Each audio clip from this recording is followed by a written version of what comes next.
Baru-baru ini tular di laman Twitter mengenai kekejaman Israel terhadap Anhar al-Daek, wanita berusia 25 tahun yang sedang syarat mengandungkan cahaya mata keduanya. Keadaan kandungannya yang kini berusia 9 bulan menyebabkan keluarga wanita itu merayu supaya dia diberi kebenaran untuk melahirkan anaknya di luar penjara. Malang bagi ibu berusia 25 tahun itu, rayuan keluarganya kepada pihak Badan Antarabangsa tidak membuahkan hasil. Menerusi ciapan di laman Twitter, Anhar telah dimasukkan ke dalam penjara oleh tentara Israel ketika kandungannya baru berusia 4 bulan. Lebih mengeruhkan keadaan lagi, wanita itu telah mengalami depresi akibat tekanan yang dialaminya di dalam penjara.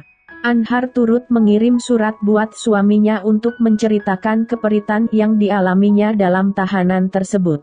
Dia meluahkan kegusarannya karena terpaksa melahirkan kandungan itu tanpa rawatan yang lengkap. Walaupun desakan netizen dibuat terhadap tentara Israel menggunakan lukisan dan hashtag Free Anhar al-Daek, sehingga kini mereka masih memilih untuk menafikan hak wanita tersebut.